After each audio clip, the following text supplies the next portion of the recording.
और प्यारे बच्चों, कैसे हो आप लोग। इसके पहले वाले वीडियो में मैंने आप लोग को बताया था कि शेषफल प्रमेय और गुणनखंड प्रमेय क्या होता है, रिमाइंडर थ्योरम और फैक्टर थ्योरम। मुझे विश्वास है आप लोग को समझ में आ गया होगा। जैसा मैंने पिछले वीडियो में बताया था, आज मैं आप लोगों के सामने बहुपद का गुणनखंड कैसे करेंगे उसको लेके ये सेशन लाया हूं। तो बहुपद का गुणनखंड के पहले हम पिछली क्लास में जो 3 सूत्र पढ़े थे, हम उस सूत्र को पहले देख लें। पहला सूत्र था हमारा a प्लस बी का वर्ग बराबर A square plus 2ab plus B square. ये वाला सूत्र हमने पहले पिछली कक्षा में पढ़ा हुआ है। दूसरा सूत्र जो हमने पढ़ा था वो था a minus B whole square equal to A square minus 2ab plus B square.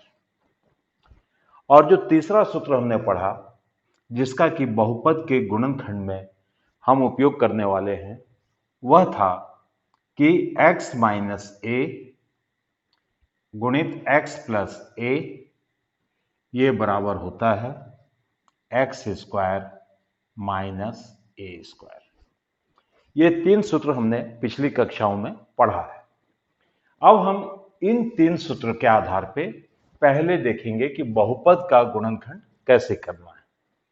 तो मान लीजिए हमारा प्रश्न कुछ इस तरह से है, X square plus 4x plus 4।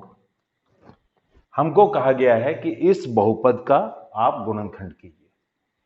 तो सबसे पहले हम यहां पे देखें कि ये जो हमको दिया गया है X square plus 4x plus 4, वह इन 3 में से किस में फिट बैठता है। तो चूंकि यहां पे बीच वाला पद प्लस साइन का है, यह हमारा पहला फार्मूला में फिट बैठ रहा है। ए की जगह यहां पर x है, बी की जगह यहां पे 4, बी स्क्वायर की जगह यहां पर 4 है। तो हम इसको इस तरीके से लिख लेते हैं अपने समझने के लिए, एक्स स्क्वायर जो मध्य वाला पद है, मिडिल टर्म जो है, उसमें से हमको 2 को तो बाहर निकालना ही है। तो 2 हमने बाहर निकाल लिया, तो हमको यहां पे बचा 2 इंटू एक्स। जो 4x था मिडिल टर्म में, उसको हमने लिखा 2 इंटू एक्स प्लस ये जो 4 है इसको हम लिखे 2 स्क्वायर। तो ये हमारा पूरा जो है पहला जो हमारा सूत्र था इस अनुरूप है। इसका उत्तर हम सीधा लिखेंगे, जैसे यहां पे था ए स्क्वायर का ए, बी स्क्वायर का बी, ए प्लस बी का वर्ग। तो ये हमारा आ जाता है एक्स प्लस 2 होल स्क्वायर। ये इसका गुणनखंड हो गया। ऐसे हम एक और उदाहरण ले लें। मान लीजिए हमको दिया हुआ है X square minus 6x plus 9। तो अब जैसा दिख रहा है कि मध्य पद जो है मिडिल टर्म ये नेगेटिव है, ये वाले सूत्र में यहां पे हमारा नेगेटिव है। तो हम इसको पहले इस फॉर्म में लिख लें, एक्स स्क्वायर माइनस 2 यहां पे पहले से बाहर है, तो 6 में से 2 को बाहर निकाल के रख लीजिए। तो यहां हमारा बचता है 3x प्लस 3 स्क्वायर। ये दोनों क्वेश्चन में देखिए जो नंबर यहां पे आ रहा था उसी का वर्ग हमको यहां पे आना है। यहां पे b है तो यहां पर b स्क्वायर है, यहां a है तो यहां पे a स्क्वायर है। तो यहां जो 6 है, 6 में से हमने 2 को निकाला, यहां पे 3 बचा, तो यहां पे 9 जो है 3 स्क्वायर है। तब ये इसमें ये वाला फॉर्मूला एप्लीकेबल होगा। ये क्या है, a माइनस बी का वर्ग, तो ये हमारा आ जाता है x माइनस 3 का वर्ग। ये इसका गुणनखंड हो गया। तीसरा जो रूप है X square minus A square, तो इसके लिए मैं एक उदाहरण लेने जा रहा हूं। फिर अगर मान लीजिए हमको दिया है x रेज टू 4 माइनस 16। अब यहां पर x square minus A square, यहां एक्स स्क्वायर का होल स्क्वायर है माइनस 4 का स्क्वायर है, तो हम इसको इस रूप में लिख सकते हैं X square whole square minus 4 का स्क्वायर। ये इसी अनुरूप है X square minus A square के, तो इसका गुणनखंड क्या होगा X minus A into X plus A. तो यहां पर हमारा ये हो जाता है, यहां जो एक्स है इसकी जगह एक्स स्क्वायर है, तो यह आ जाएगा एक्स स्क्वायर माइनस 4 गुणित एक्स स्क्वायर प्लस 4। ये हमको मिला, ये इसका गुणनखंड हो गया। लेकिन ये यहीं पे कंप्लीट नहीं होता है, यहां अब अगर हम देखें ये एक्स स्क्वायर माइनस 4 है, ये इसका फिर से गुणनखंड पॉसिबल है क्योंकि 4 जो है 2 का स्क्वायर है, तो ये again x square minus A square के फॉर्म में है। तो ये हमारा आ जाता है, इसको हम पुनः लिख सकते हैं X square minus 2 square into x square plus 4। ये वाला भाग को हम एज इट इज छोड़ेंगे क्योंकि इसका यहां पे कुछ भी किसी के अनुरूप वो नहीं है। अब ये again x square minus A square के फॉर्म में है, तो ये हमारा होगा X minus A into X plus A, that is x minus 2 क्योंकि ए की जगह पे 2 है, into X plus 2 into x square plus 4। तो बहुपद का गुणनखंड करते समय सबसे पहले जो क्वेश्चन हमको मिलते हैं, हमको ये देखना है कि वह इन 3 सूत्र के ऊपर तो आधारित नहीं है। अगर इन 3 सूत्र के ऊपर आधारित है तो जैसा मैंने बताया हम उस तरीके से उसको सॉल्व करेंगे। अब हम आगे, मान लीजिए अब हमको ऐसा बहुपद दिया जाता है जो कि ये तीनों के अनुरूप नहीं है, तो उस कंडीशन में हम क्या करेंगे। तो देखते हैं कि उस कंडीशन में हम गुणनखंड कैसे करते हैं।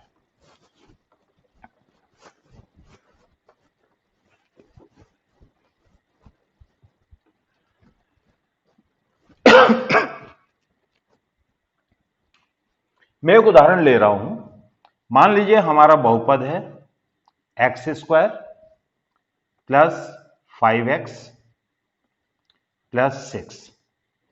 मुझे इसका गुणनखंड करना है। तो जब इस तरीके का गुणनखंड करने का रहता है तो हमको सबसे पहले मध्य पद को ध्यान देना है। इसमें मध्य पद जो मिडिल टर्म है वो हमारा क्या है, उसका गुणांक प्लस 5। ये मैंने यहां पे लिख लिया प्लस 5। उसके बाद हमको देखना है कि एक्स स्क्वायर जो है उसका गुणांक कितना है और यहां पे क्या नंबर है। तो एक्स स्क्वायर का गुणांक जो है प्लस 1 पे है और ये जो है हमारा प्लस 6 है। जब हम इन दोनों को गुणा करेंगे तो प्लस 1 इंटू प्लस 6 ये हमको मिलता है प्लस 6। तो हमने मिडिल टर्म का कोएफिशिएंट लिया 5 प्लस 5, इसका कोएफिशिएंट, इसका जो गुणांक है और 6, इन दोनों का प्रोडक्ट हमको कितना मिला, गुणनफल प्लस 6। अब हमारा अगला स्टेप क्या है, अब हम इस प्लस 5 के 2 टुकड़े करेंगे।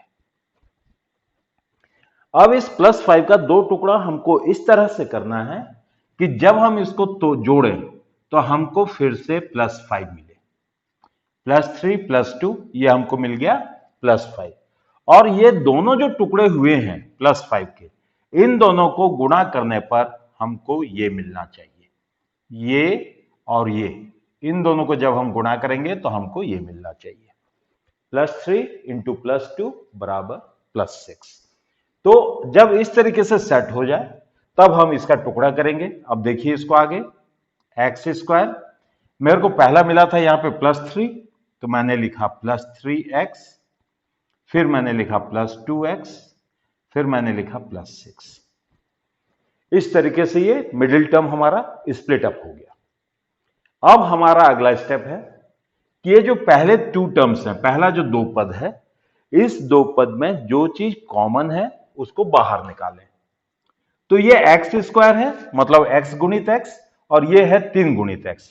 नेचुरली इन दोनों में x कॉमन है तो x को हम बाहर निकाल लेंगे। तो यहां x गुणित x था तो एक x हमने बाहर निकाल लिया, तो यहां पे एक x बचा। यहां से फिर जब हम x बाहर निकाल लेंगे तो हमको मिला प्लस 3। अब यहां प्लस साइन है तो मैंने प्लस ले लिया। यहां हमारा है 2x, 2 इंटू एक्स, और यहां पे 6 है। अब इन दोनों में क्या चीज कॉमन है? हम 6 को जो है 2 इंटू 3 लिख सकते हैं, मतलब इन दोनों में 2 कॉमन है, तो 2 मैंने बाहर निकाल लिया, ये हमको मिला x प्लस 3। हमारा गुणनखंड सही हो रहा है या नहीं हो रहा है, ये इस स्टेप में हमको पता चल जाता है। कैसे? जो यहां पे फैक्टर आया है x प्लस 3, वही सेम हमको यहां भी आना चाहिए x प्लस 3। अगर ये दोनों समान आए हैं तो मतलब हमारा गुणनखंड जो चल रहा है वो सही है। अब आगे हम देखें, यहां भी x प्लस 3 है, यहां भी x प्लस 3, ये दोनों प्लस साइन से सेपरेटेड है, दो अलग अलग पद है, दोनों में x प्लस 3 कॉमन है, तो ये दोनों x प्लस 3 को कॉमन हम बाहर निकाल लें। जब x इंटू एक्स प्लस 3 से x प्लस 3 बाहर निकल जाएगा, तब हमारा यहां क्या बच जाएगा? x। और यहां से जब x प्लस 3 बाहर निकल गया तो यहां हमारा क्या बच गया? Plus 2। x plus 3 into X plus 2, ये इसका गुणनखंड है। क्लियर है इतना? मैंने देखा है कि स्टूडेंट्स जो गलती करते हैं वो मिडिल टर्म को तोड़ने में गलती होता है मुख्यतः। पूरा सही करते हैं, लेकिन इसको जब हम मिडिल टर्म को दो भाग में स्प्लिट करते हैं तो उसमें उनसे गलती होती है। तो यहां पे कुछ की है, इसके कुछ टिप्स हैं, वो मैं बता रहा हूं। जैसा मैंने बताया, हमको मिडिल टर्म का साइन, इसको आप ध्यान दीजिए, और यहां जो साइन है इन दोनों के गुणनफल का, उस साइन को ध्यान दीजिए। ये हमारा प्लस है, ये भी हमारा प्लस है। तो जब दोनों के दोनों प्लस है, यानी जो हमारा बीच वाला टर्म का सम और प्रोडक्ट, योगफल और गुणनफल, दोनों जब पॉजिटिव साइन है, तो जो इसके दो टुकड़े होंगे वो दोनों के दोनों पॉजिटिव होंगे, दोनों धनात्मक होंगे। दूसरा, अगर मान लो यहां पे हमारा नेगेटिव है, यहां जो +5 था इसकी जगह अगर नेगेटिव है और यहां पॉजिटिव है, मतलब ये जो योगफल है, योगफल हमारा नेगेटिव है और इनका जो गुणनफल है ये पॉजिटिव है, तो इसके जो दो टुकड़े होंगे वो हमेशा दोनों के दोनों नेगेटिव रहेंगे। क्यों? क्योंकि नेगेटिव इंटू नेगेटिव हमको पॉजिटिव मिला, ऋण गुणित ऋण बराबर धन। क्लियर है? जब यहां पे प्लस है, यहां पे प्लस है, तो इसके जो दोनों टुकड़े होंगे वो दोनों प्लस प्लस होंगे। अगर यहां पे नेगेटिव है और यहां पॉजिटिव है, यहां नेगेटिव यहां पॉजिटिव, तब इसके जो दो टुकड़े होंगे दोनों के दोनों माइनस में रहेंगे। इसके लिए मैं एक उदाहरण ले लेता हूं।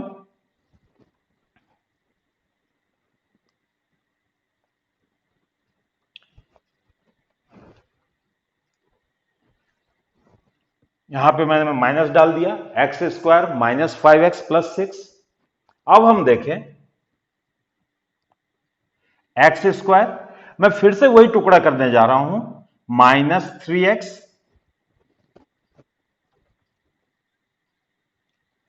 -2x। मैंने कहा मिडिल टर्म अगर नेगेटिव है और इन दोनों का प्रोडक्ट पॉजिटिव है तो जो दो टुकड़े होंगे दोनों के दोनों नेगेटिव होंगे, और यहां पे आ गया हमारा +6। आगे देखें इसको करके। अब यहां पे -3 को -2 से गुणा करेंगे तो हमको जो है +6 ही मिलेगा, माइनस इंटू माइनस प्लस। अब इन दोनों पदों में क्या चीज कॉमन है? x कॉमन है, x को हमने बाहर निकाल लिया, अंदर मिला हमको x -3। अब यहां पर माइनस साइन है, तो जब मैं यहां पे -2 लिखूंगा, मतलब मैं इन दोनों पदों में से -2 को बाहर निकाल रहा हूं। तो यहां से जब -2 बाहर निकला तो यहां तो मेरे को खाली x मिला, और +6 को जब हम -2 बाहर निकालेंगे तो हमको यहां पे मिलता है -3।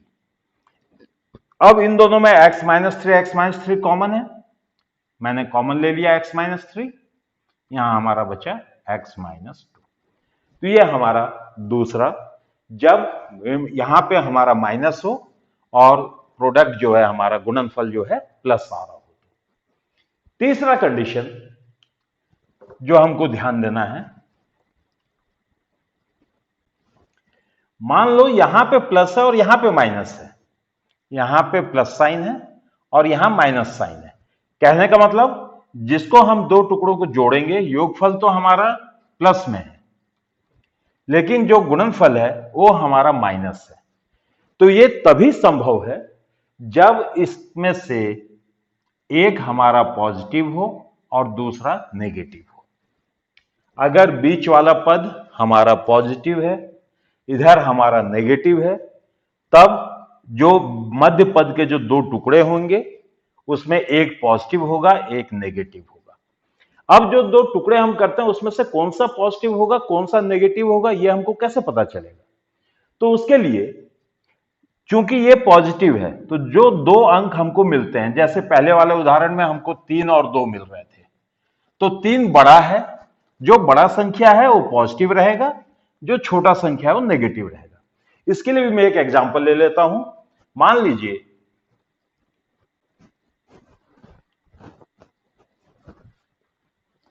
X square plus x minus 6 है, X square plus x minus 6। अब यहां पे जो मध्य पद का गुणांक है वो कितना है? +1 है, +1। और इसका गुणनफल कितना हो गया? -6। अब हमको +1 का दो टुकड़ा करना है, तो नेचुरली 3 और 2, 3 में से 2 गया 1। अब इसमें जो बड़ा संख्या है जैसे मैंने बताया उसको प्लस लेना है, तो ये +3 होगा, ये -2 होगा। तो ये आ गया हमारा x square plus 3x -2x -6। इसको अब हम आगे देखें, इन दोनों में हम x को कॉमन ले लेते हैं, तो x +3। इन दोनों में से -2 बाहर निकलेगा तो हमको फिर मिलेगा x +3। तो यहां x + 3 कॉमन निकल गया बाहर और हमको मिला यहां पे x -2, x +3 इंटू x -2। तो इसमें अगर मध्य पद का साइन पॉजिटिव है और गुणनफल नेगेटिव है, तब हम जो है एक इसमें से एक प्लस होगा, एक माइनस होगा। जो बड़ा अंक होगा वो प्लस में रहेगा, जो छोटा अंक रहेगा वो माइनस में रहेगा। अब हम एक और एग्जांपल ले लेते हैं, या अगला केस कि मान लो ये भी हमारा नेगेटिव है और ये पॉजिटिव है, मतलब मध्य पद हमारा नेगेटिव है और इनका जो गुणनफल है वो हमारा पॉजिटिव आ रहा है। तो इस कंडीशन में हम कैसे दो टुकड़ा करेंगे? तो ये जो हमारा नेगेटिव है, तो इसमें इसके जो दो टुकड़े होंगे वो अगेन एक पॉजिटिव होगा, एक नेगेटिव होगा। सॉरी, ये भी हमारा नेगेटिव है, ये भी नेगेटिव, ये भी नेगेटिव। तो ये नेगेटिव था, तो इसमें का जो दो टुकड़ा होगा एक पॉजिटिव होगा, एक नेगेटिव होगा। अब चूंकि ये नेगेटिव है तो इसलिए दोनों में से जो अंक बड़ा होगा वो नेगेटिव साइन में होगा, जो छोटा होगा वो पॉजिटिव साइन होगा। तो इसका भी मैं एक एग्जांपल ले ले रहा हूं दोनों नेगेटिव का।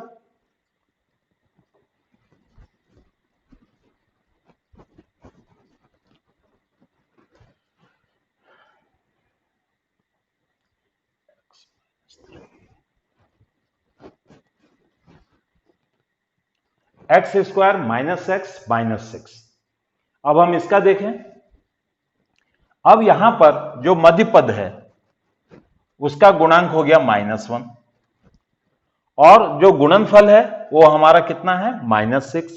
अब हम इसका दो टुकड़ा करें, फिर से हमको संख्या मिलेगा 3 और 2, क्योंकि 3 में से 2 गया 1। चूंकि ये माइनस है तो जो बड़ी संख्या है, बड़ी संख्या को मैंने बोला माइनस साइन देना है, तो ये माइनस होगा, ये प्लस होगा। तो ये देखें हम x square -3x plus 2x -6, इन दोनों में x को हम कॉमन ले लेते हैं, तो यहां हमको मिला x -3। इन दोनों में हम +2 को कॉमन लेते हैं, तो ये हमको मिला x -3। ये आ गया x -3, दोनों का कॉमन हमने बाहर निकाल लिया, अंदर हमको मिला x +2।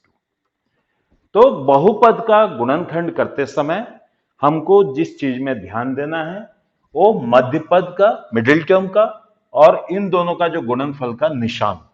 अगर हम इसको थोड़ा सा ध्यान दें तो मुझे पूरा विश्वास है कि आपसे गलती नहीं होगा।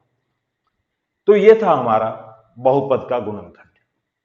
इसमें कई बार इस तरह के क्वेश्चंस आते हैं कि यहां पे एक्स स्क्वायर का गुणांक जो है वो एक नहीं रहता है, वहां पे कोई संख्या दी गई रहती है। तो मैं इस तरह का एक एग्जांपल और ले लेता हूं।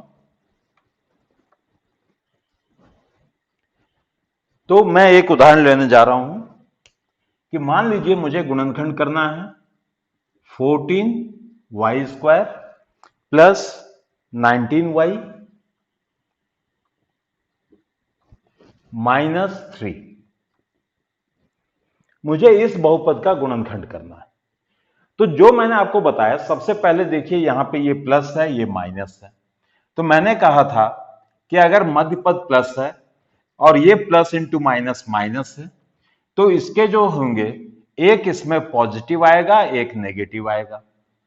जो बड़ा होगा वो पॉजिटिव लेंगे, पॉजिटिव वाला बड़ा होगा और नेगेटिव वाला हमारा छोटा होगा। अब हम देखें इसका गुणनखंड करके। तो यहां पर सबसे पहले तो हम देखें मध्य पद का y का गुणांक हमारा कितना है, +19। मतलब +19 को हमको दो भाग में बांटना है। गुणा करने पर कितना आना चाहिए, 14 गुणित -3। तो 14 को जब -3 से गुणा करेंगे तो हमको मिलता है -42। अब 19 का दो टुकड़ा हम कैसे करें कि गुणनफल हमको -42 मिले। तो अगर ये ऐसा संभव नहीं है तो एक हल्का सा इसके पूरे हम फैक्टर निकाल लें। जैसे 42 है, 42 को मैंने फैक्टर निकाला, पहले ये 2 से गया 21, फिर ये 3 से गया तो हमको मिला 7। 2 3 7 ये हमको मिल रहा है। अब आप यहां पे जो है थोड़ा सा मेहनत कीजिए, पता कीजिए कि हम किस किस को सेलेक्ट करें कि उसको जोड़ने पे 19 मिले, गुणा करने पर -42 मिले।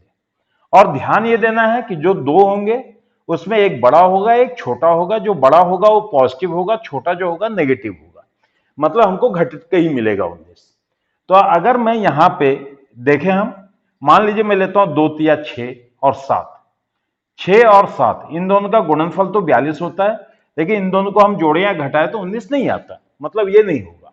दूसरा ले लेते हैं, मान लीजिए मैंने लिया 2 7, 7 दूनी 14 और 3।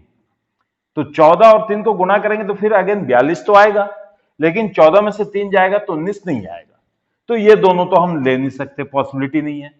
तीसरा देखें कि हम 3 और 7 को गुणा करें तो 21 और यहां ये 2 बचा। तो 21 में से 2 गया 19 और 21 दूनी 42।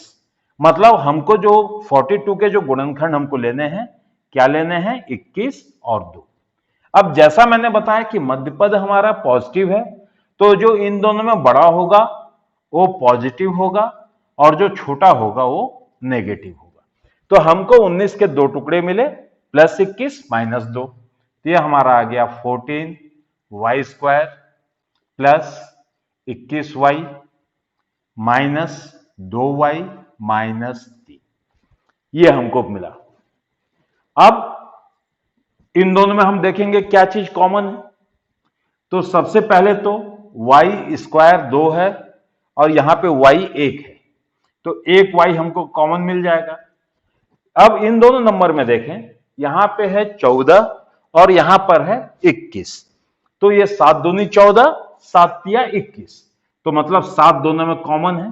7y हम बाहर ले लेते हैं, हमको अंदर कितना मिला, 14 में से 7 गया तो 2y² में से y हमने बाहर निकाल लिया तो वो 2y प्लस 21 में 7 हम बाहर कॉमन निकालेंगे तो 7 तिया 21, यहां पे 3 बचा और y एक ही था जिसको हम बाहर निकाल चुके हैं। तो 7y इंटू 2y प्लस 3 ये हमको मिल रहा है। अब यहां पर देखें, इन दोनों में कुछ भी कॉमन नहीं है। यहां पे 2y है, यहां पे 3 है, कुछ भी कॉमन नहीं है। जब कुछ कॉमन नहीं होता है तो इसका मतलब ये होता है कि एक 1 इन दोनों में कॉमन है। ये दोनों माइनस माइनस है तो -1 को हम बाहर कॉमन निकाल लेंगे तो अंदर हमको मिला 2y प्लस 3। ये हमको मिल रहा है। अब जैसा पहले हमने किया था, यहां पे 2y प्लस 3, यहां भी 2y प्लस 3, दोनों में समान आया मतलब हमारा स्टेप सही चल रहा है। इसको कॉमन ले लो बाहर, 2y + 3, यहां हमको मिला 7y - 1। तो ये था हमारा बहुपद का गुणनखंड। तो मुझे आशा है कि ये जो बहुपद का गुणनखंड करना, इसके ऊपर जो भी क्वेश्चंस होंगे आप कीजिएगा। जो भी डाउट हो कमेंट करके मुझे जरूर पूछिएगा कि ये क्वेश्चन को कैसे बनाना है। आज के लिए इतना ही। आप लोग बढ़िया घर में रहें, अच्छे से पढ़ाई करें। अभी की कक्षा ऑनलाइन, जब स्कूल खुलेगा तब कक्षा में। ओके।